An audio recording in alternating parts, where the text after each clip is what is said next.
feel to it. Yeah, it's got an almost improvisational tone. This semester on Stat 201, prepare yourself for YouTube, because we're all zoomed out. Cahoots and special guests, Tiny Brian,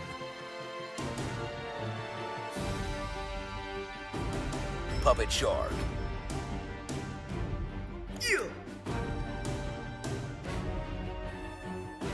Evil Moobot, I am Moobot. Morty the Rabbit,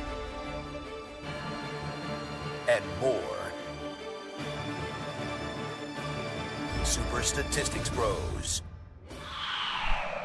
Hey everybody, how are we doing? It is time for Kahoot. People are having some fun with Mewbot, but it's time for fun with Kahoot. Let's do this. Oh my gosh, we got the Kahoot ready to go down here. Crazy hair day. It's like so cold. My hair is just like all static today. That's the way it goes. Good to see everyone there. Mewbot is just massively, just totally... Will the rabbit really be appearing? Morty might be appearing. I need to film some more stuff with Morty. So we love Morty very much. And so yeah, time to start balling. Love it. We're going to start the Kahoot. How many people do we have watching right now? How many people do we have live watching the Kahoot? We have currently 106. I'll take it. I'll take it. We're going to start in a few minutes. Well, not a few minutes, more like 1 or 2, at least 12. I'll take that. 1,000 points right there, William. Good to see you there. Good to see everyone. Holden, good to see you. I have an advice appointment Tuesday. Of course, of course. This is just for fun. And there is, if you get first, second, or third, there is $20 Amazon or Starbucks gift card. How long will the Kahoot last? About 90 minutes. It is recorded if you have to miss it. But happy Kahoot Day, Jada. Happy Kahoot Day to you, too. This is a bigger Kahoot. And I will say this, write down these questions. This is recorded, though.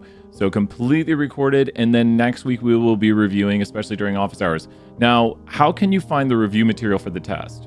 How can you find the review material for the test? Who knows how to find the review material for the test? How long will this last? How do you find the review material for the test? Does it want? It shouldn't ask the email. Today is not a track to Kahoot. No worries, Ayana. It will be recorded. And Audrey's done it right there, typing review 1, and so has Cooper, dropping the review link in the chat. So what I want to point out right here is a lot of people end up watching the day of the test. So it's kind of neat because I can go over here and I can see what people are watching. It's kind of cool. I can see the most watched videos over a time frame, and I'll take a snapshot so you can see it. But I can see the most watched videos. And yeah, people are already doing it a little bit. You can see right here, chapter 1 speed run, chapter 1 visualization. So like 25 people. Here is 5,000 points for those 25 people yesterday who said, you know what? I'm gonna start some chapter 1 review. So we got like 25 people over the last 48 hours who were like, I need to start reviewing. But don't start too late. This is bonus for our class. If you're not in our class, you still get the bonus. But we throw out Mewbot points. They're worth the bonus. People can check their points level at any time by doing points.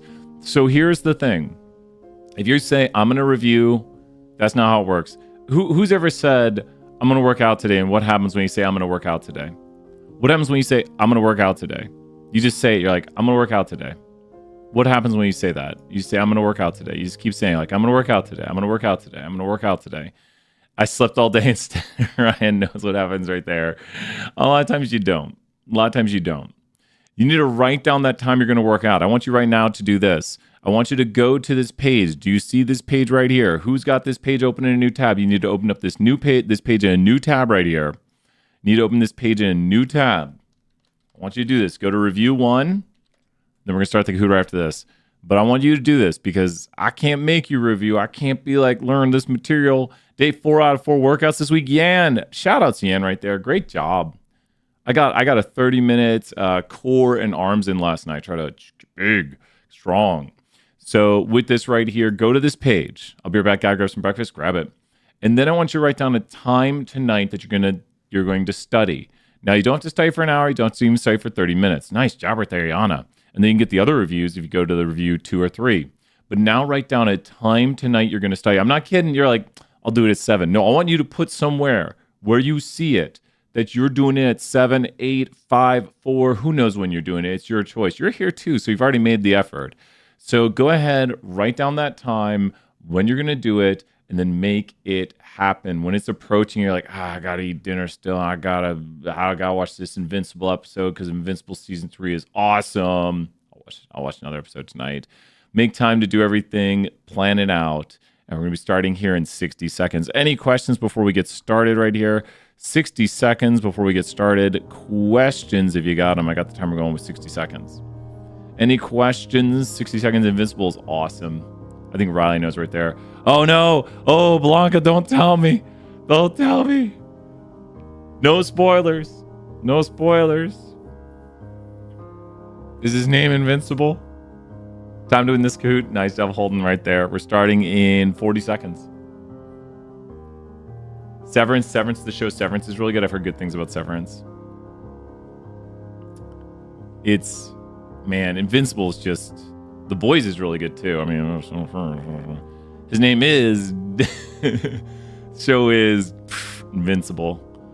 Yellow Jackets, I haven't seen that. Was that some sort of, is that the, I wrote down the time to stay. Thank you so much, Larry Bird. Hey, you gotta take advice from a champion. Throw some 5,000 points for Larry Bird. And Catherine knows a great show right there, Black Mirror, with a lot of good episodes. And they have some music from Sigaros in there. It's Invincible and Dr. Stone right now. Dr. Stone, cool. Larry Bird in the chat right there wrote down the time. Invincible. Oh no. Oh, they had. Well, with that, it is time to Kahoot. Fun's over. Time for serious face. Let's do this. Thank you, Seth, right there. Here we go with the Kahoot in 3, 2, 1. There's also a countdown here. So here's the actual Kahoot start. First question of the Kahoot. Write down these questions. I do know at least 1 or 2 of these do appear on the test. Oh, again? That's awesome, McKenna. This is posted online right afterwards. And which of the following phrase helps us to identify quantitative variables? So when you have data and you have quantitative data, how do you know what is quantitative? Quantitative data is actual real numbers. You can do math on it. Quantitative data is actual real numbers. You can do math on it. It's a quantity. Quantity. Pittman is awesome. Really, really thankful we did that crossover. It was so much fun. So quantitative means quantity. So it'd be, wow, oh my gosh, we are doing amazing. If you look at a data set right here, let's go to the bicycle data set. What are the 3 types of variables? This is what we're reviewing to start chapter 1. What are the 3 types of variables? Oh no, my. What are the 3 types of variables? Does anyone know the 3 types of variables? What are they? Start putting them in the chat to remember.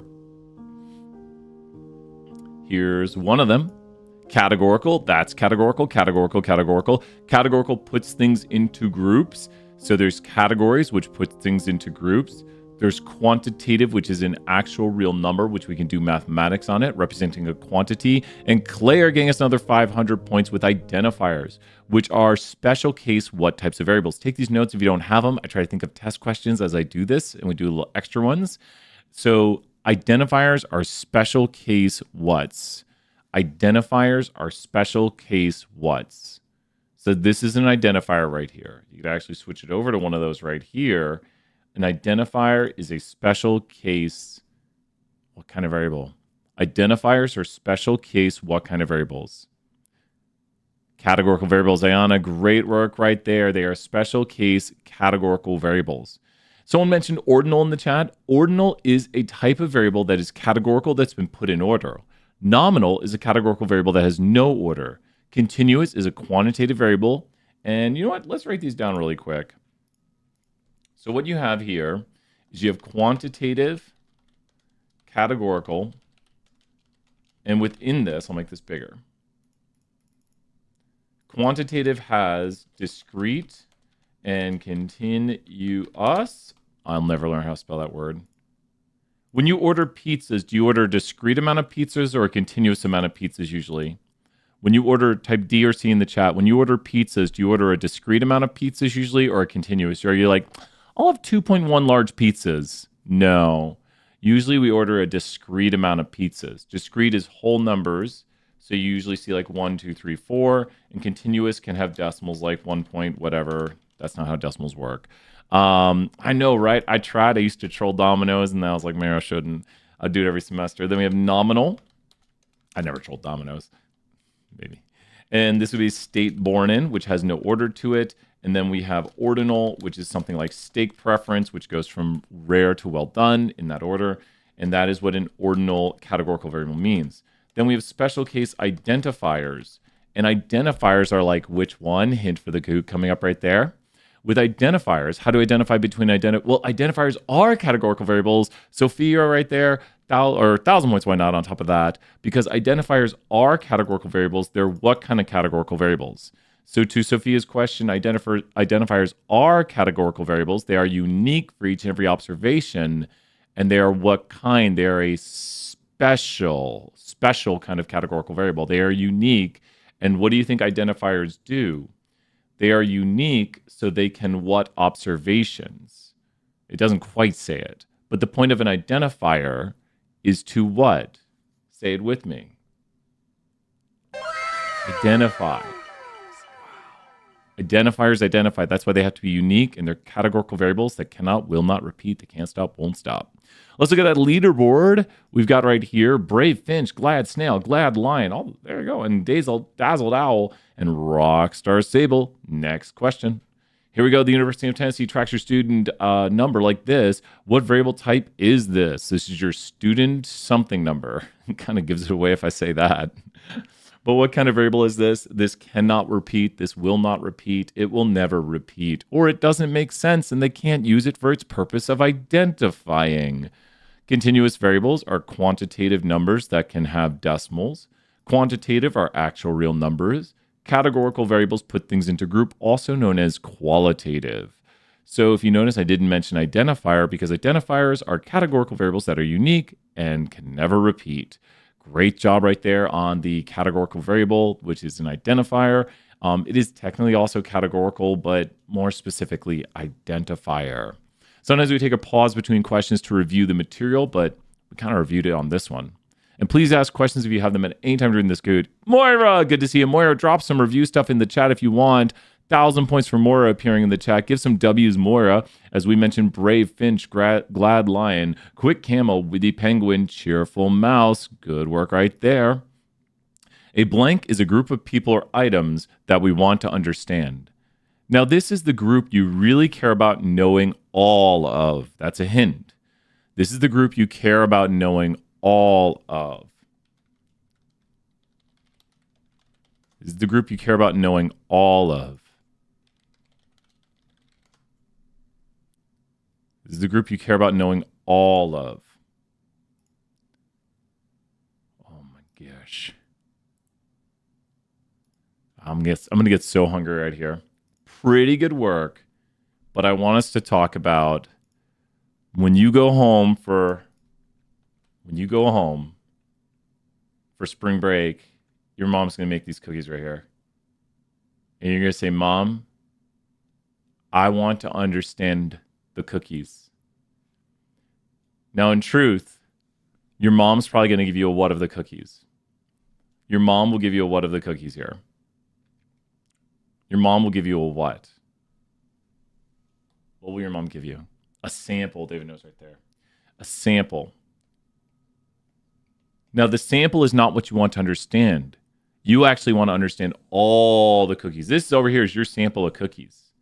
There's your sample of cookies. But in truth, you want to understand every cookie, which is the population. You say, Mom, can I have a census of the cookies? If you had a census of the cookies, how many cookies would you get to eat? If you had a census of the cookies, 3-letter word. If you got a census of the cookies, how many cookies would you get to eat? So I'm going to take a census here. I really need to know about this population to get to eat them all. So the sample is our insight. And that's why we call it inferential statistics. Because when you eat the cookies in the sample, you would make what about the population? Think why we call it inferential statistics. Inferential statistics. Why is it called inferential statistics? Because when you eat the cookies, you will make inferences about the population, often called the population of interest. So we're interested in all the cookies, but we only get a sample of cookies to which we make an inference about the population. So a group of people or items that we want to understand is the population. The way we understand it is by taking a sample. Now, this is where we say SSPP. Here's why. When you take a sample, the numeric measure you get from a sample is known as a what. When you take a sample, the rating you give the cookies is a what. What is it? It's on the screen somewhere. SSPP, it's a statistic. Now, you want to understand the truth for the population known as the population parameter. So that's just the truth. Just think about elections. When they go out and do a poll, what would they get? A statistic from a sample. So polls have samples and lead to statistics. Now, when the election happens, we have the population and we know the parameter, which I can't reach over and see. I reach off the screen.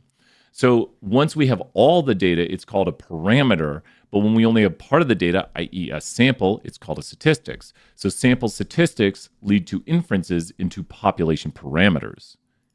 Leaderboard, Brave Finch, Glad Lion, Prairie Gecko, Quick Camel, and Mountain Newt. Here we go with the next question. How does a normal probability plot determine if a distribution is normal? Straight from a Canvas content. Straight from the Canvas content. Does this data look normal? Yes or no? Feel free to answer down below. Yeah, the Kahoot, you can click the link right here, Sydney, or type in this. This is I'll drop the pin in the chat. You should be able to join in. The pin is right there. I agree with David. This data does not look normal. And I do want to point out once again that if you are looking for a good review, oh no, what did I do? Oh my gosh. Okay, I didn't break it. If you're looking for a good review, go to the review link that's currently pinned. And I got really scared right there. Go to Chapter 5 review, the epic speed run of Stat 201 statistics. And when we do the checking normality section, I completely go over everything with checking normality. And we're going to pin Moira's review right here. Check out Moira's review. Please check that out as the pin comment right now. But you will see we go over normality right here and how to talk about, look at the histogram. And notice this one follows the normal because it has a what pattern. Say it with me. The normal probability plot, when it's normal, follows the what on the plot, which this one is not normal over here. I go over the three ways right here, the line. And notice this is an 18-minute video meant to cover all of Chapter 5. Now, I can't promise I'm going to tell you everything and thoroughly tell you everything. That's why there's the warning before the speed run. Did I put a warning before it? I did put a warning. They're like cliff notes. So check out these speed runs. Just focus in for 10, 15 minutes, and then just be like, I'm taking a break now. I listened in for 15 minutes. I heard everything I need to hear. I know all of stats. I'm good to go. That's because my name is Brave Finch. Great job, Brave Finch. Stat speed runs are crazy. I like that. Cheerful Moose, Mouse, and Prairie Gecko, Quick Camel, and Fearless Octopus. Could you use a p-value for the probability plot? You'd use that for the what? For 1,000 points. The p-value, when checking normality, is associated with what? Sarah Beth asked a really good question. You wouldn't use it for the plot. The p-value, when checking normality, is associated, good guess, not with the histogram. It is significance. Think about genes. If you remember the analogy to genes, the goodness of fit test. Catherine said it right there. And Catherine also said it. Both Catherine said it. The goodness of fit test. P-values are also associated with correlation, but that's a different chapter and a different usage of p-values. The goodness of fit test sees if the p-value is below 0.05, in which case we have evidence it's not normal. Check out the speed run. I go over it in good detail right there, but it's the goodness of fit test that uses the p-value. Keep asking those questions as we do a new one. Which of the following graphics can be used for univariate categorical variables? Think of Marshall Erickson right here. Think of Marshall Erickson, univariate categorical. I'll be watching before my class starts. Good luck. Good to see you, Darius. So what's our famous saying about pies and bars? What's our famous saying about pies and bars? Which then you have to think, why am I saying this? You have to be like, why am I saying this famous thing about pies and bars? Oh, pretty good. Pretty good. Pretty good. You can make a bar chart of your favorite pies, and you can make a pie chart of your favorite bars. And we have the following graphic right here. And notice pies and bars are up there. Does that make sense? Because when you ask someone their favorite pie, answer your favorite pie right now. Go ahead and in chat, answer your favorite pie. This is an easy way to remember it. You can make a pie chart of your favorite bars and bar chart of your favorite pies. What's your favorite pie? Notice that these are categories of apple and cherry and key lime. Man, key lime's so good. So these are all categories right here, right? So with Oreo, Brando, that is Oreo, like good stuff. Banana cream. Ooh, okay, I gotta stop. So with this, right, pumpkin pie. Mubot was putting pumpkins in the chat. Mubot, you're such a jokester. But with this right here, notice shepherd's pie is good stuff too. Not very sweet, but very good. So with this, notice bars and pies go together. And if I asked you your favorite bar, it would also be categorical. Now, histograms and box plots are quantitative because they show us shape, center, spread. Histograms are better than that. Measurements of center are what? What are the two measurements of center? What are the two measurements of center? We're doing the code right now. I'll show the code again. What are the two measurements of center? I know I'm doing a lot of review questions, but what are the two measurements? Median and mean. So think, if a histogram shows you median and mean, that's not categorical. Does that make sense? Who follows me? That if you think histogram, does that do categorical data? Well, we can look at the median and mean kind of analyzed with a histogram. That means we're doing quantitative stuff because when you do mean or median, you're doing quantitative. Nice job right there, Darius, with the good notes on when we use mean versus median. So try to remember some ways to remember. Box plots are going to show you the 5-number summary, which are also quantitative. Histograms shows shape, center, spread, which is quantitative. Pie charts and bar charts, bar chart of your pies and pie chart of your bars. Leaderboard, cheerful mouse, and giving bear. You got the heart, you're very cheerful. Joyful dragon, also joyful. Blue panda and snowy fox. And great job, diplomatic alpaca. Here we go with the next question. Which of the following graphics can be used for bivariate categorical? So you have to think two categorical variables like do you own a pet and do you live on campus? So let's start down here on the bottom right. Scatter plots have a rule called QQ, which means two quantitative variables. So that's a no. Time plots are special case scatter plots with time on the x-axis, like the price of milk over time. So that's a no. Mosaic plots show us the distribution in the margin of one category and the distribution in the margin of another, just like contingency tables do, which are the two we would use. Mosaic plots and contingency tables. Scatter plots are bivariate quantitative. No worries, no worries. And just know what these look like and how to read them. If you're looking at a scatter plot, it would be two quantitative variables like effective temperature and temperature. Ooh. Would this be a good linear or would this be a good correlation? Who knows what this correlation would be right here? Any guess on this correlation? Yeah, this is like as best as a guess. What is the guess of the correlation? Guess the correlation. Oh, it's super strong. Not quite one. One is perfect. It might be 0.98 or so. 0.98. Great job and good job on the guesses. 0.98, 0.99, somewhere in there. Let's do summary statistics. It's 0.99. Almost 0.99. It's 0.996. Very strong, right? Super close to 1 because it almost follows a perfectly straight positive line. It doesn't matter how sloped the line is. It matters how tight the points are, which measures strength. Great job, Douglas, and good review. So this is a nearly perfect correlation right there. If we change the way we do the variables and fit two categorical variables, like what day it is, and let's look at the overall high demand of it, well, you can see right here, there's not big differences, but we do see some where the day with the highest overall high demand would be Saturday, and the lower ones are like Tuesday. 76.34% of the days on Tuesday did not have an overall high demand. This is a what distribution. I am currently highlighting a what distribution. 1,000 points if you know it. Like, given it is Tuesday, the overall high demand was 76.34. Given it was Tuesday, the overall high demand was 76.34. That is a what distribution. This is a big review question. Take guesses if you don't know. It's lots of points to be had. Given it was Tuesday.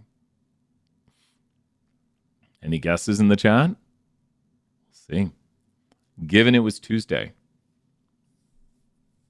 Conditional. Moira got it. Moira. See, that's why Moira gave a big hint. Conditional distribution right there. The answer is conditional because we're setting a condition looking within one of the variables at the other ones. W, Moira right there. And then we have marginal on the outside right here, like the percent of days Saturday through Friday. Pretty evenly distributed in the one margin. Also here in the margin over on the right side, the percent of overall high demand. The contingency table shows the same information. We can just work it ourselves and check out your Canvas contents for really good reviews of those. Let's do the leaderboard. Cheerful Mouse, Giving Bear, Joyful Dragon, Blue Panda, and Snowy Fox. And I want to say, Moira's been doing this for probably about 3 or 4 semesters. Moira knows the material. Moira's written practice tests. Go to Moira's reviews. Get help from Moira's. 5,000 points, Moira. I've been going a little crazy today, but it's Kahoot day, so let's keep going. Find the IQR of this distribution. You're going to have to do it visually. Find the IQR. You have to look very closely in at the picture. Sorry, it's a little small right there, but take a look. So where is the IQR in a box plot? Where is the IQR in a box plot? Where is the IQR in the box plot? Kahoot day is a holiday. It should be. It is Q3 to Q1. Great answers mathematically, Riley. Riley, great job right there. And Nathan said it's the box of the box plot. Also true. That's what we're looking for. The IQR is the box of the box plot. What is the highest value in this data set? What is the highest value in this data set? What is the highest value in this data set? Nice job, Nick right there. What is the highest value in this data set? It is 8. Never forget outliers. Never forget outliers. With this, you can actually see that the upper fence right here is exactly 1.5 IQRs, and that's where the upper fence is. It's not always there. The lower fence, ooh, for 1,000 points, where is the lower fence? This one, you're going to have to remember 1.5 IQRs above Q3 and 1.5 IQRs below Q1. So where is the lower fence? It's not at 0. Blanca, good guess. Audrey, good guess. It's not there. So what is the IQR? The IQR is 2, and it's 1.5 IQRs. 1.5 IQRs below Q1. Nathan got it for 1,000 points. Give some W Nathans right there. The lower fence is down here at -3. The lower fences are just a graphical tool. You don't see them in your final box plot, but they're 1.5 IQRs above Q3 and 1.5 IQRs below Q1. It's just a graphical thing. As we said, your final product does not show it because the computer automatically figures out where the outliers begin and end. So it's just graphical. Like if you're drawing it out by hand, you have to figure it out. But if you're using a computer, it'll do it all for you. As The Rock says, it doesn't matter. I mean, kind of does. 1.5 IQRs above Q3, 1.5 IQRs below Q1, and the box plots show the 5-number summary. What's the deal? As I said in that famous TikTok video. So I'm glad people like that video. People are like, Brian's not funny, and I'm like, I'm saying they're scripted jokes. What's the deal with that area right there? Well, oh, I got to get it, Eli. I'll get it. Sorry, I haven't had time to work with the soundboard. Thank you for sending it. What's going on with that spot right there on the graphic? What's going on? Why is there no lower whisker? That spot is both the what and the what. That spot is both the what and the what. This can happen with box plots because the data is very bunched up there. It's the min, and it's the min, and it's also Macy said it. It's the min and it's Q1. Mm-hmm. So the box plot can collide on itself. Like if the data is too compact, the quantiles will overlap. Does that make sense? And great job, Nathan and Jaya right there. It's the min and Q1 because a lot of people don't have pets because it's how many pets you own. And a lot of people said 0. Like 25% of people said they have 0 pets. So the bottom 25%. Good job. Cheerful Mouse, Giving Bear, Joyful Dragon, Blue Panda, and Majestic Sphinx. Next question. Which of the following are true? Uh-oh, these are tough.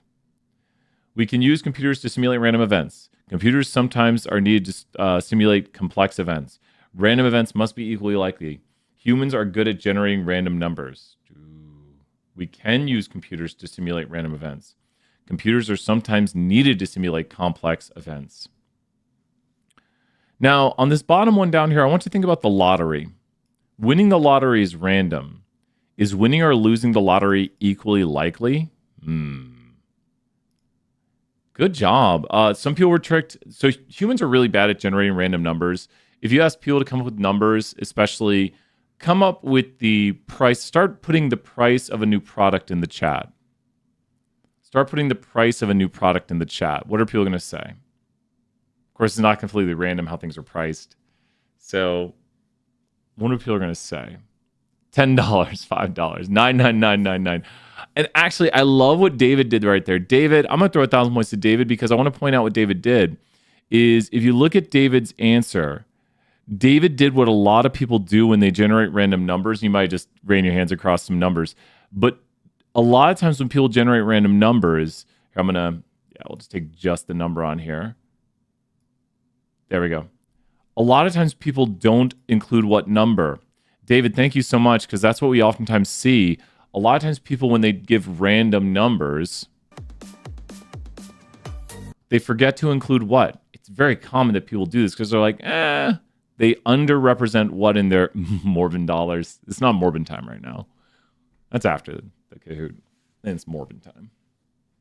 Is that what they do on Power Rangers? They go, it's Morbin time. And then they turn to Power Rangers.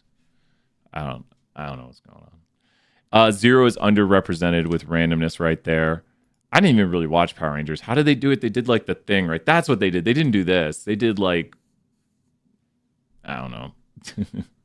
And then humans are good at generating random numbers. No. And this one here that a lot of people get wrong. That's all right. Thank you, Catherine. Random events must be equally likely. That is false because there are random events like winning the lottery, not losing the lottery. Exactly, Nick. So exactly, random events do not need to be equally likely. You either win the lottery or lose the lottery, but it's not equally likely. Cheerful Mouse. You know what? You know what we're going to do? Catherine, make sure to email me if you're still hearing this. If you are Cheerful Mouse, take a screenshot of it, and we're going to make you a winner. Everyone give some W's for our first prize person right there. We're throwing in another winner because they had to leave, and they were in first. We're going to give them a big W on that. So thank you for being here. I just wanted to say thank you. Like, you couldn't show up the whole time. You're going to watch it later, maybe. If you see this, if I don't hear from you, I'll try to remember. So we got, if you're in first, second, third at the end of this, if you still hang out, then you only win the one time. But just for this one instance, we'll do that. Thank you for being here. Okay, which variable is a special case categorical variable? I've said this a lot of times. No hints. You should know this by now. Which variable is a special case categorical? What's the best way to review all the chapters efficiently? Do your reviews in little bits. Use the speedrun reviews. Sit down, practice, write down notes while watching the reviews. The variable that is a special case categorical variable is identifiers. Continuous is a quantitative variable that can have decimals. Nominal is also categorical, but it's not really the kind of special one that we really like that is only used really once in data sets. Nominal is like state you're born in because that doesn't have an order to it. It's either ordinal or nominal.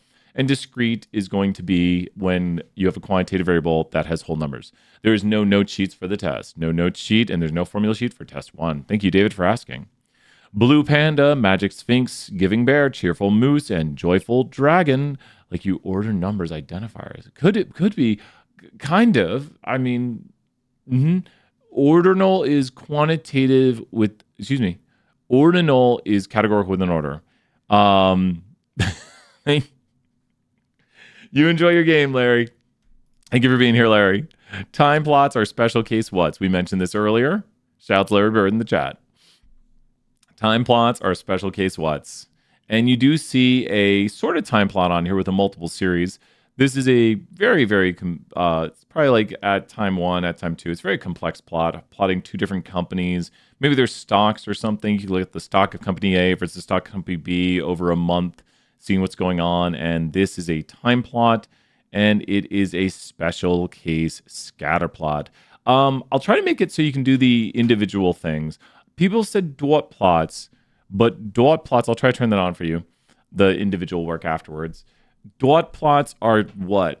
Dot plots are what? Dot plots are what? A dot plot is what? A dot plot is what? Quantitative univariate. Quantitative univariate. A dot plot is an alternative to a what plot? Or not a what plot, a what, Graham? A dot plot is an alternative to a what? There's lots of alternatives, to a histogram, to a box plot. It's everything up there in that box. Scatter plots and time plots. If you have time on your x-axis, it is a time plot. Scatter plots are bivariate quantitative. Does everyone understand a little bit better that in this graph, if it's blue, it's quantitative.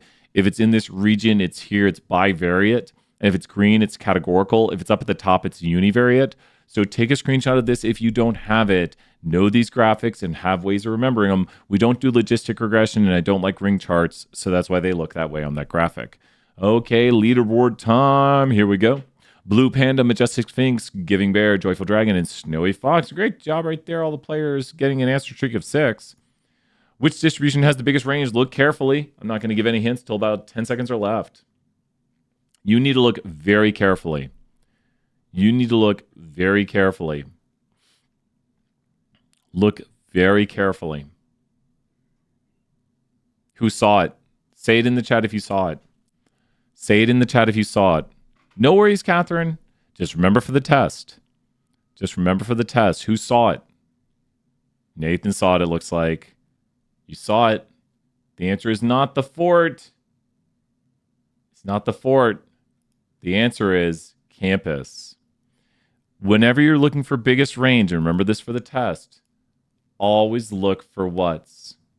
Whenever you're looking for biggest range, Blanca, I just saw it. No, Blanca, since you just saw it, you're getting ready for the test. That's you right there. That's you when you see the outlier at the last moment. That's just like, yeah. Now Mubot's here. Oh my gosh. It's getting a little crowded here. Okay. So it is this one because the outlier, do not forget to look for outliers for biggest range. So always look for the biggest range when it comes to, or biggest outlier when it comes to range.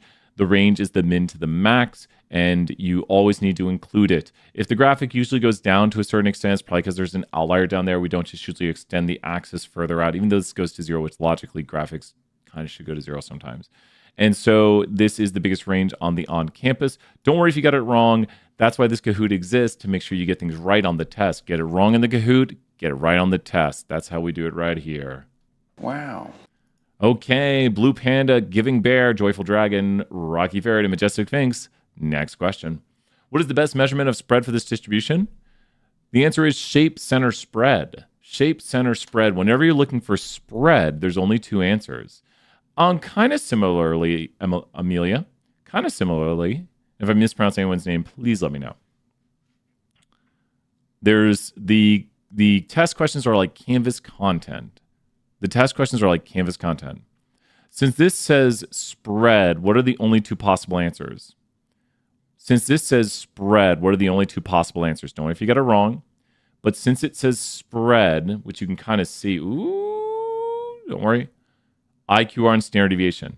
Now, a lot of people said median, which would have been right if this said center. And so when we look at spread, it's either IQR or standard deviation. And it's definitely IQR because this is a very, very what distribution. It's a monster, man. You know it. Let me ask in the chat. I'm really sad. I think you can only see the answer to this afterwards. Okay. You know, monster, man. I'm not even kidding. There is a skew question you can get on the test sometimes. It's all right. I want it to be 100% right answer. So this is the high side. This is the low side. This is the right side. This is the left side. And very clearly, what way does the monster man's tail go? Very, very clearly. Right to the high, left to the low, whatever way the monster man's tail goes. It'll be similar to rounding. If you feel there's a rounding problem, let us know. The problem is not everyone teaches Monster Man. I'd love it if we made Monster Man an official stat to one thing, but if it's the tests are departmental. So if I write like, which way does the Monster Man's tail goes? And someone's like, what in the world? Right there. Darius, let's make that a quote of the day. Mubot will forever know. I think it's going to be quote 526. Here we go. Quote of the day. Quote 526 now in there. Ready to go. That's all right. Enes is awesome. And everyone has their own way. I think Terry might teach like Hulk or something. But shout outs, Enes. Let's throw 1,000 points for Enes right here. And let's go to the leaderboard with the next question. Joyful Dragon, Blue Panda. Joyful. Wow, you jumped up on the leaderboard there. Rocky, Ferret, Yellow Lobster, and Snowy Fox. Here we go to the next question. Outliers can make a weak correlation strong. Outliers can make the slope of a negative line positive. What do you think? Is this true or false? What do you think? Can outliers do anything to correlation? And for your question hint, you can now hear... Anything is possible! It's a bird, it's a plane. Outliers can do anything. Well, you're welcome, Darius, and have fun in class. Outliers can do anything to correlation. It's a bird, it's a plane, it's Superman. Check out that new Superman preview. If the movie's anything as good as that preview is, I'm not even going to give you any spoilers. Just say it starts off. Just watch the new Superman preview. Go check it out. But with that, outliers can do anything to correlation. I'm going to pull up here in the background real quick. I was going to say it, but crypto. When he says home, like, I'm like, I just want to. It's just like. It's bringing a tear to my eye. This GTA 6 in the fall. Oh my gosh. We getting Superman before GTA 6? That's what happened? Superman before GTA 6? Okay, so here is the correlation demo. If I make a circle of points, we get in GTA 40. The circle of points will have a correlation equal to what? Man, I missed the old correlation app that worked perfectly. Let me rerun it right here. If I make a circle of points, the circle of points will have a correlation of what? If I make a good circle of points, what is the value of correlation as a letter? 0. Having real trouble right here.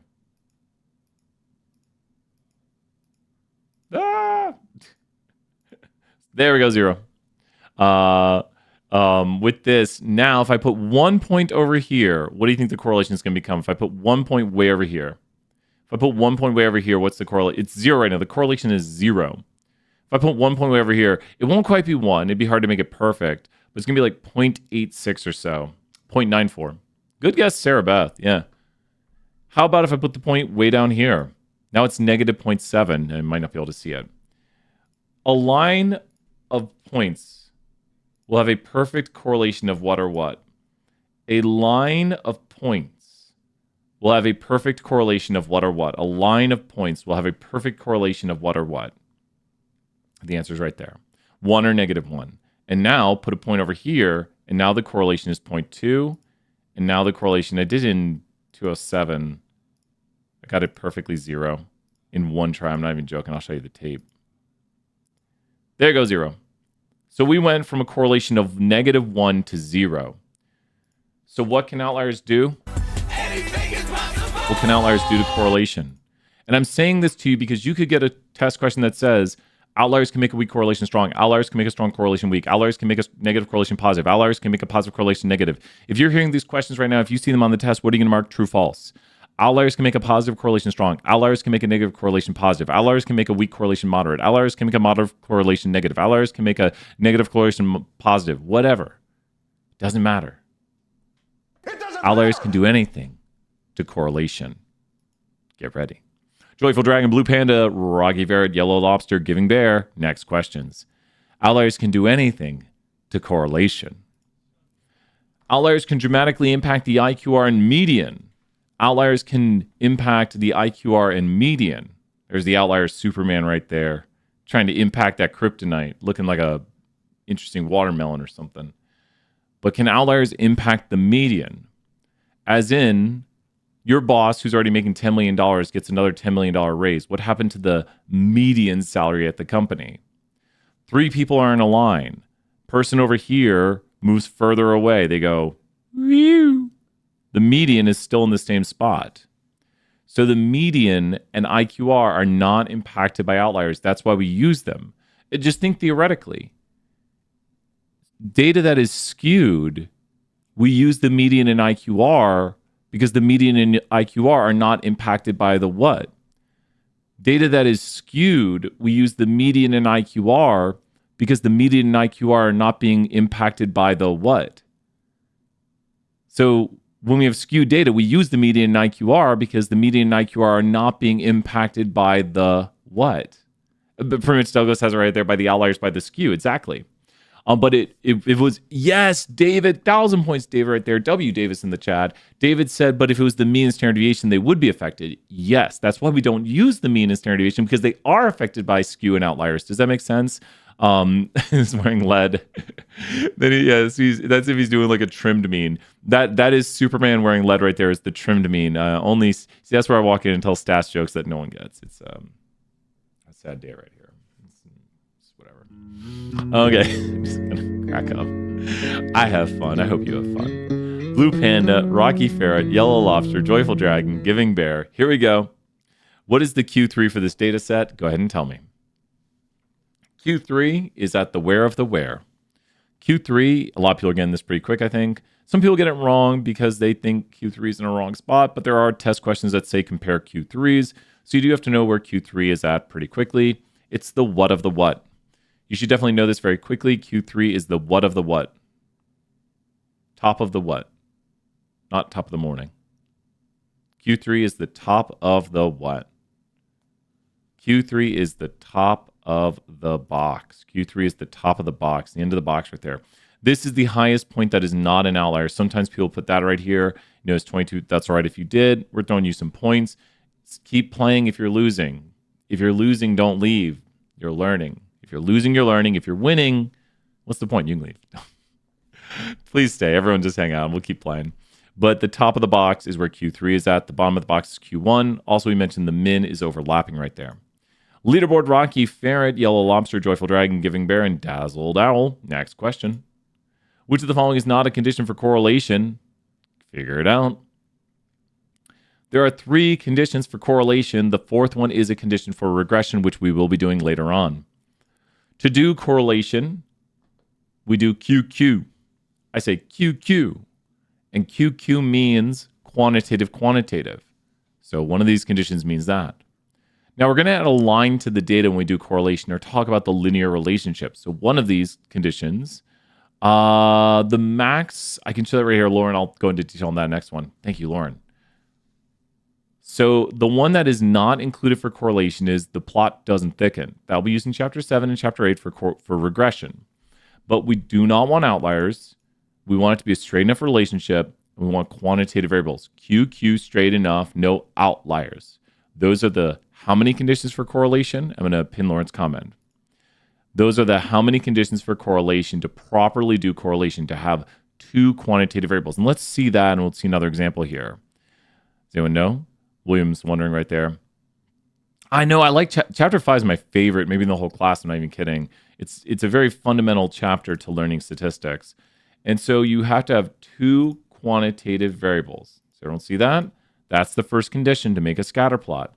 Because if you don't have 2 quantitative variables, you don't get a scatter plot. You get side-by-side box plots or something. So you can't make a scatter plot unless you have 2 quantitative variables. So you go here and you choose 2 quantitative variables. And then you look and you ask, is it straight enough? I don't think this is straight enough. So this is it's not really bad straight. It's kind of weak. I should say that. See, William, have a good day. So right here, this is a weak, it's not got big problems with straight enough. If you have problems with straight enough, a problem with straight enough on the test would look something like this. This is a problem with straight enough. A problem with outliers is going to look something like that. If a test question said, can you find the correlation between car someone buys and how much mileage it gets? Can you do that, yes or no? So click the answer on the screen. Can you find the correlation between car someone buys and mileage it gets? I'm going to review Lauren's question right there. Car someone buys and mileage it gets. Can you do that? Can you do the correlation? Well, you'd ask yourself, car someone buys is what? So someone answer in the chat right here. Car someone buys is what? Car somebody buys is what? Car is categorical. So can you do the correlation between those two variables, yes or no? Can you do, so you have to check the conditions. You have to say, you can't even do it if it's not two quantitative variables. So the answer is what? Can you do the correlation between car somebody buys and whatever else the other variable is? You cannot. You cannot. Don't worry if you got it wrong. You cannot. So you need to ask yourself 30,000 points right there. Don't worry about getting things wrong. Make this big right here. So Lauren asked the question of, is the max the end of the whisker? It might be. For what day on here is the max the end of the whisker? For what day on here is max the end of the whisker? For what day on here is max the end of the whisker? There's actually a lot of them. For what day on here is max the end of the whisker? Saturday, Thursday, and then Wednesday, and Monday. Sometimes max or min are not the end of the whiskers when there's outliers. So in this example, this is not the min. This is the min down here. The max is up here, and you can see it's at 1530 right there. Good questions. Lauren, we're throwing you 5,000 points. Thank you. I'm going to stop hitting that big point button. But tell people, Brian gives out crazy points during the Kahoot. But you can see right here days where max is the top of the highest data point the data set. But there are times where max is not the end of the whisker right there. The max always is the highest point. But it's not always that the whisker has the max. The whisker is sometimes the highest point that is not the maximum. Good questions right here. Let's continue on. Rocky Ferret, Yellow Lobster, Joyful Dragon, Happy Ostrich, and Dazzled Owl. What percent of track runners are expected to score a run or expect to have a run of 290 or higher? 290 or higher. So what should you do immediately when looking at this question? What should you do immediately when looking at this question? What should you do immediately? What should you do? What do you do? 68, 95, 99.7. And notice we're at the 95 right here. And that is at the -2 and there. So we can actually stop. The empirical rule. Great job, Catherine. And then, so now I'm going to do some purple arrows. And the purple arrows can be found howly. And we want or higher, so we want the area above it. That might be hard to see. Oh, we need a highlighter, that's what we need.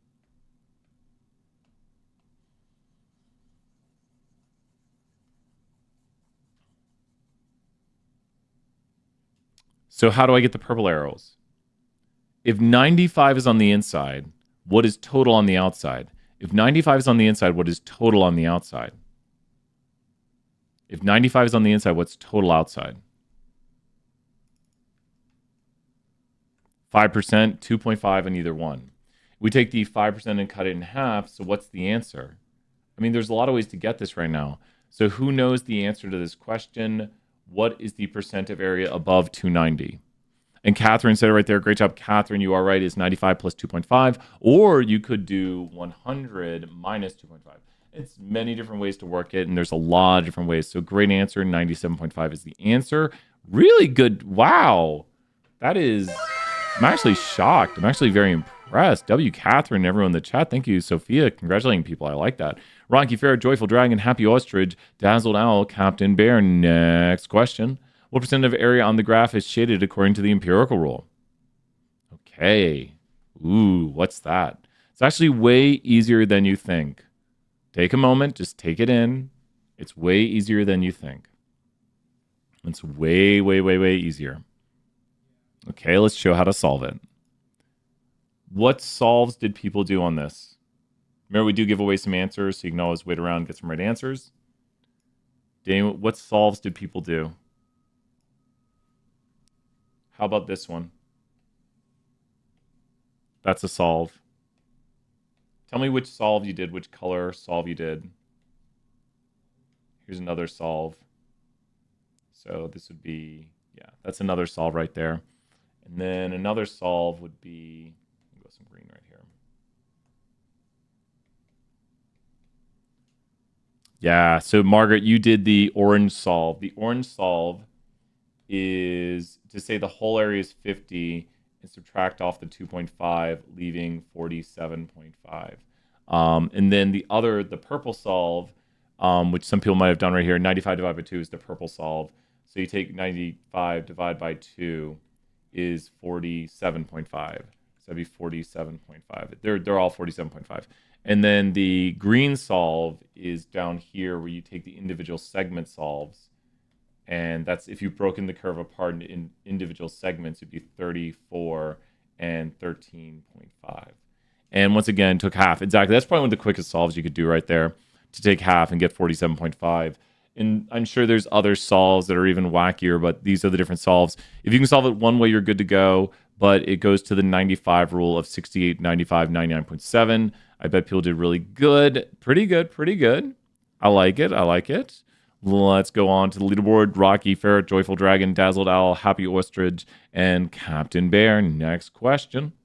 A SAT 201 test is normally distributed with a mean of 75 and a standard deviation of 5. What percent of students make above a 70? Where's the graphic? Where's the graphic? Where's the graphic? There's no graphic! Ah! Not like I knew there would be no graphic. With this right here, start your drawing. Start your drawing. Also, think about this. Mean of 70, standard deviation of 5. Where is 70 at? Where is 70 at? Who knows where 70 is at? So if you can tell me where 70 is at, where is 70 at? -1, yep. It's 1 standard deviation below the mean. So if you z-score it really quickly, you can get that. And it says, what percent of students make above a 70? So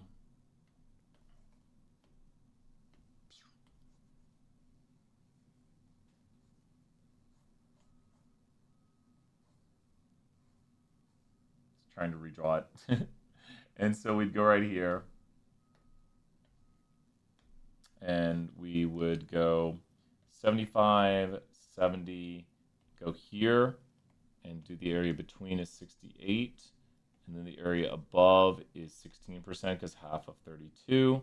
So the answer is 84. Does everyone see my handwriting right there? Does it make sense? Who follows this solution right here? Does it make sense? That 68 is the area between -1 and 1, because 68. And then the area outside is 32, and we cut that in half to get the 16, and the answer would be 84. So pretty good work right there. We always lose people. We start with like 100 people on the Kahoot, and then we lose a bunch of people. No, it's all right. They got class and stuff. You're welcome, Jackson. And yep, there's the answer on how to get it right there. Mark the curve. Always draw it out, as Joey said in Full House. So thank you, everyone, for being here. We're going to have some winners pretty soon. Rocky Ferret, Happy Ostrich, and Yellow Lobster, Joyful Dragon, and Snowy Fox. Next question. 68.95. You know the next number. I know you know. This is a freebie one. Points for people who stayed, you bet. Points right there. Now with this, you don't always get the empirical rule. Sometimes you get a picture. So I'll do a picture question here next because everyone says, what's the test going to look like for those picture ones? I'm going to give you a picture one next. We'll take this is a really easy 68, 95, 99, 68, 95, 99.7. Okay, I'm going to give you a hard question. And if you can do this question, you are amazing. I am making a pretty tough question. Who wants to see a possible tough test question? Anybody? Who wants to see a possible tough test question? Anybody? Bueller? Right there. Gina does? Okay, we got this. Okay. Here is a possible tough test question. The test is going to show this graphic to you. Let's go to Word. And the test says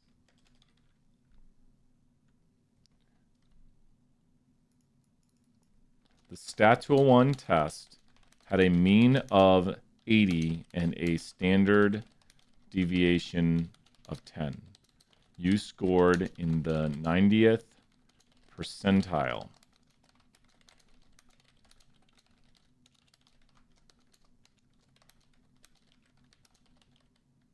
Okay. There it is. We'll see who can get it first for 1,000 points. See if you can figure it out. Oh, don't use the app, though, because you won't use the app. You'll use the picture. Don't use the app, though. Who can do it? Don't use the app, though. Use the picture. Don't use the app. I'll answer it in about 30 seconds. I'll start solving it. I want you to try to solve it. It's really easy if you go to the app. But you should be able to get it with this picture. What I would start doing is I'd start marking the curve. I'd go down here. And so what do you see on the curve to begin with? Not quite, Nathan. Good guess, Nathan. We'll throw you some points for that. Good guess. So what do you see on the curve? Nathan's actually doing 100,000 points. Hunter rounded it. Hunter, shout outs Hunter right there. Hunter rounded it, it looks like. So let's see what people did. Great job. Because right now we have what's is. Right now, what do you see on the curve? Just make sure you see this. Right now we see what's is. What do you see on the curve? That's the unrounded. Yep. Right now, what do you see on the curve? The curve have what? All of these are what's down here. Everything on the curve is what's. Z-scores. These are all Z-scores. So I always go to my curve and I write the actual mean and standard deviation below it, or the Z-scores. If I get the Z-scores, I write the actual numbers. If I get the actual numbers, I write the Z-scores. So it had a mean of 80 and then a standard deviation of 10. Does everyone understand how to do this? You want both of these numbers displayed here. The numbers I'm writing now are the context of the problem, and then up here are the Z-scores. So we've got the context and the Z-scores. So I can see what the scores are. Like someone who got 110 got a 3 as a Z-score because there's 3 standard deviations above the mean. Now, what are we seeing? Currently, we have the Z-score for the what? Currently, we have the Z-score for the what? Currently, we have the Z-score for the what? What do we have? Currently, we see the Z-score for the what? What is that? The 10th percentile, exactly, Nathan. So if the 10th percentile is over there, where would the 90th percentile be? Just follow me on this. Where would the 90th percentile be? If the 10th percentile is over there, where would the 90th percentile be? Like on the same spot on the other side of the curve. Does that make sense? Like on the exact same spot on the other side of the curve, it would just be the top 10%. So what would be the Z-score of the top 10%, which is the 90th percentile? What would be the Z-score of the top 10%? What would be its Z-score? I think someone's seeing it. Like Blanca's like, oh yeah, I see it. Its Z-score would be 1.28 because it's just the positive version of that. And so that means we need to go to the mean and add that many standard deviations to it, that many standard deviations, which is the Z-score to it. So it's 80 plus 10 times 1.28 equals, and I'm running out of room here, 90, whoops, did I mess that up? Yeah, no, 92.8. There we go. And I made the standard deviation 10 to make my life easier. So you just do the mean, which is the mean right here, plus that many standard deviations times the Z-score. So that is the answer right there, because that's what Z-score tells us, is how many standard deviations something is above or below the mean. So if you can do that question, I can't promise you can do all of them on the test, but that's kind of a harder one. Does that make sense? We'll do more of those during class on review day, but those ones trip people up.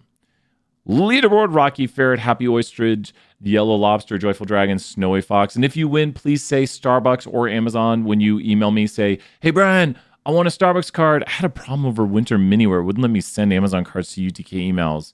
Hopefully that doesn't happen. Hopefully we don't have to go all Starbucks, but fingers crossed.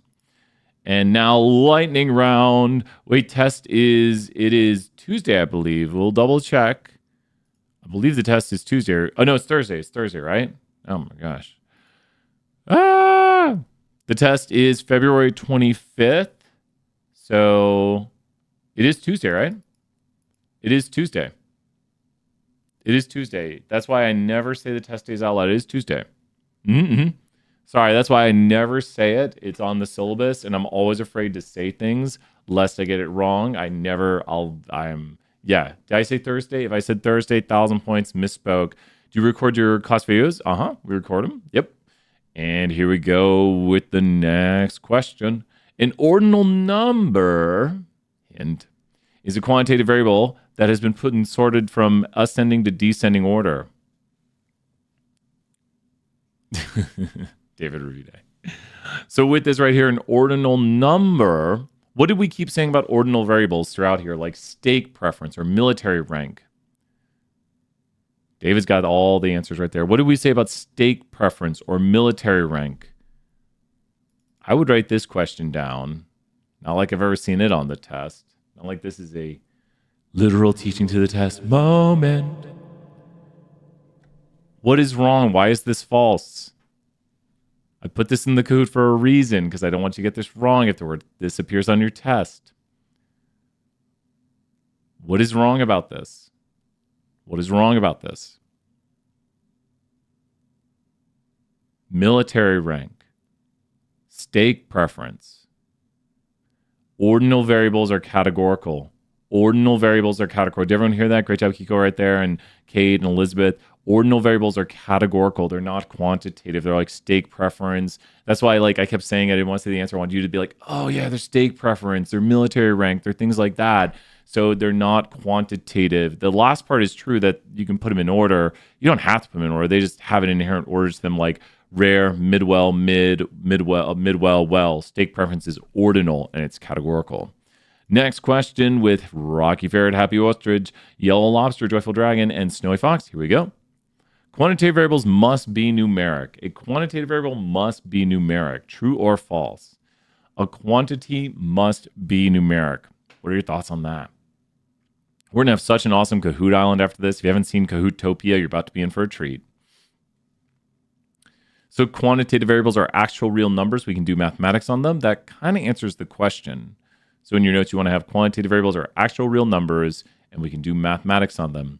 Meaning quantities are numbers. You bet they're numbers. That's why they're quantities. They are 100% numbers. Leaderboard time. Rocky Ferret, Happy Ostrich, Yellow Lobster, Joyful Dragon, Snowy Fox. Close game, but I think Rocky Ferret, good luck.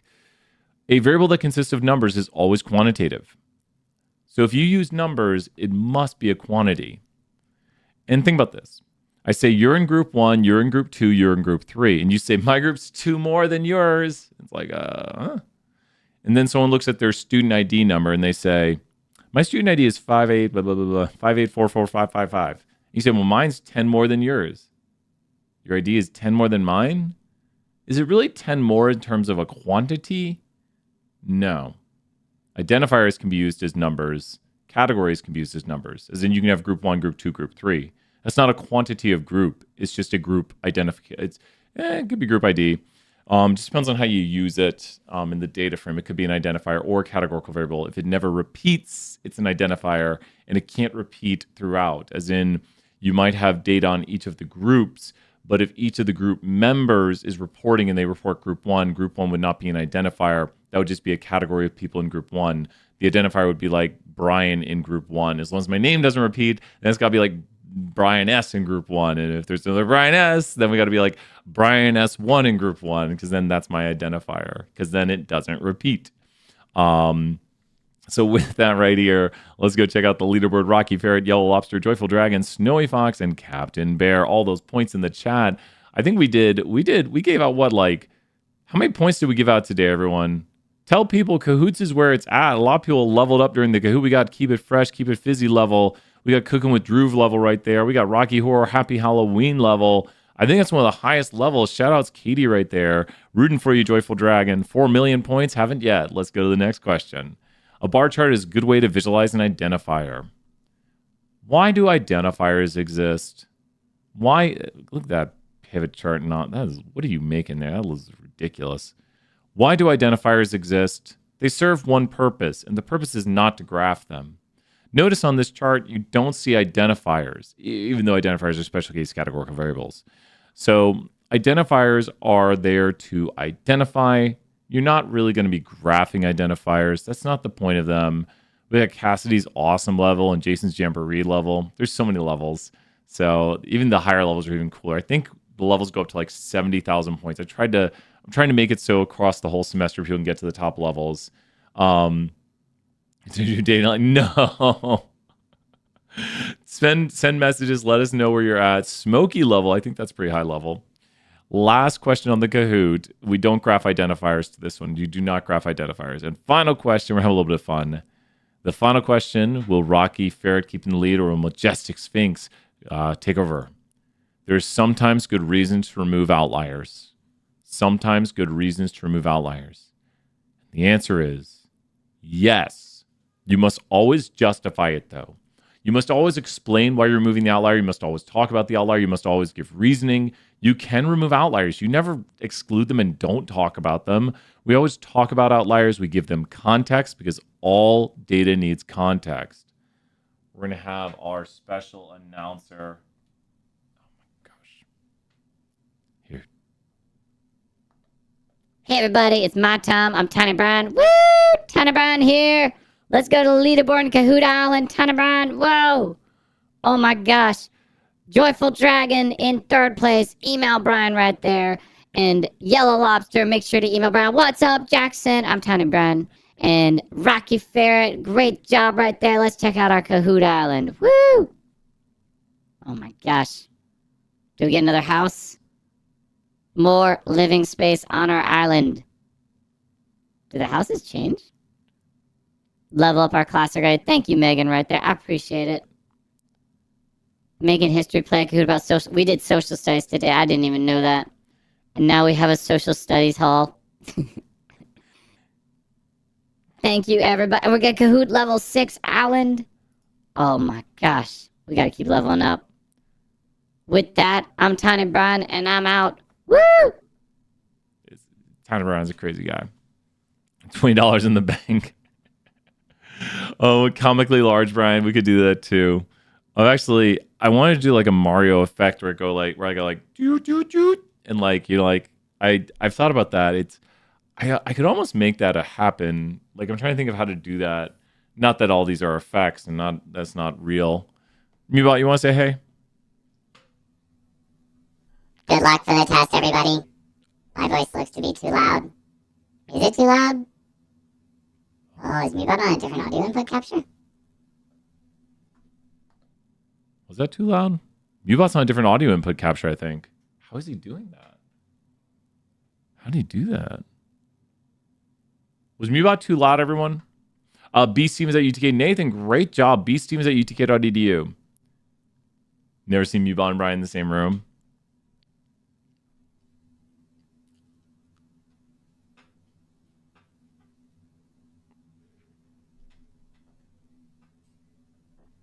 See, I'm in the same room as Brian now. There you go.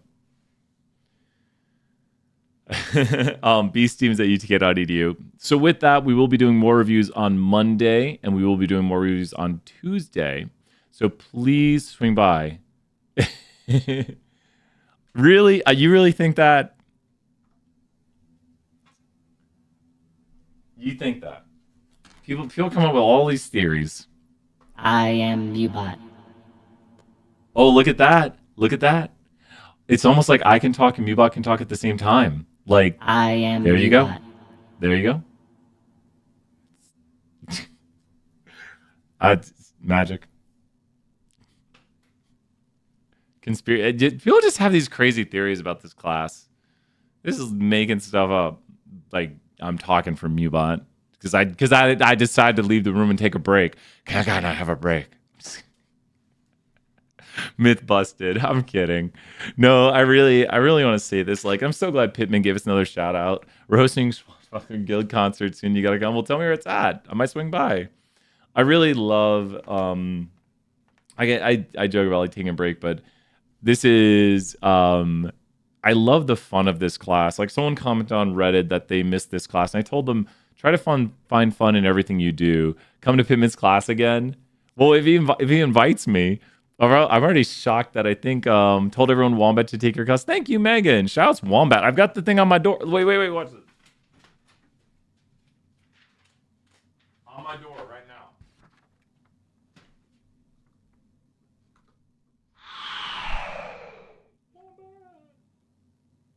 There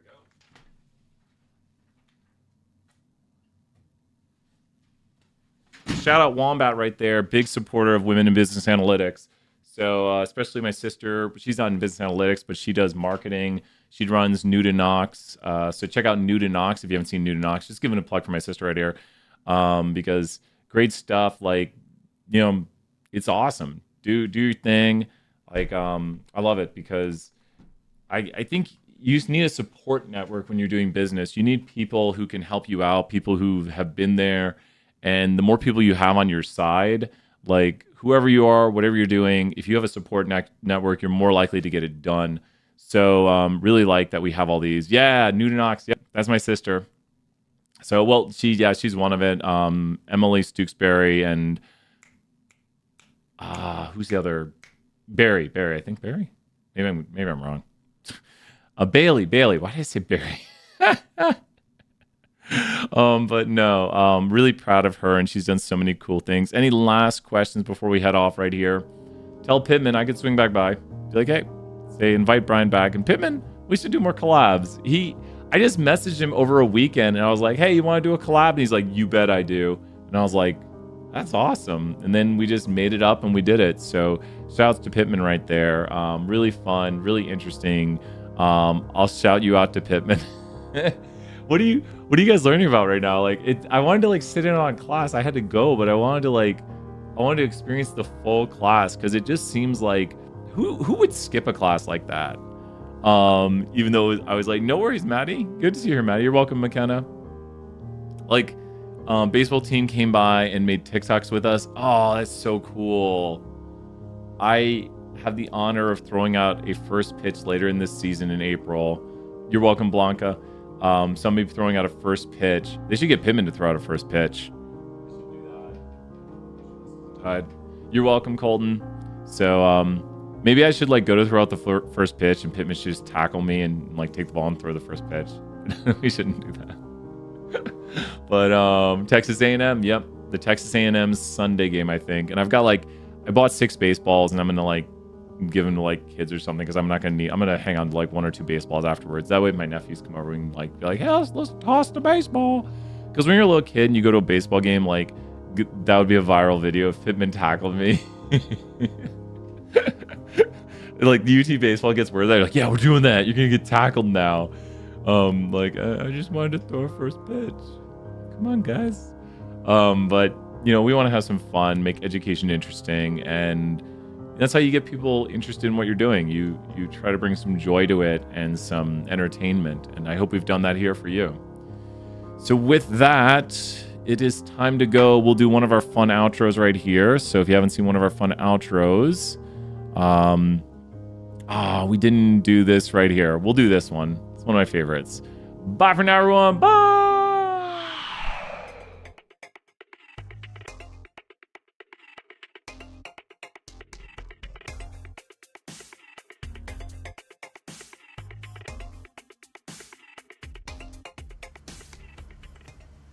Hey Brian, what's up? Hey, Adam. Oh, what's this? Adam, what are you doing? Adam. No!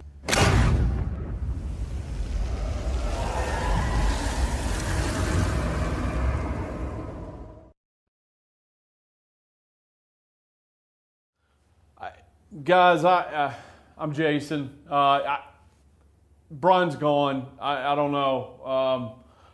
Just go to Kahoot. We'll get this figured out. He sent you the information. It's on Canvas. It's on YouTube. Just go to Kahoot. I don't know what we're going to do, but we're going to figure this out. It's going to happen. That's all I got. Just go to Kahoot. Thanks. Ugh.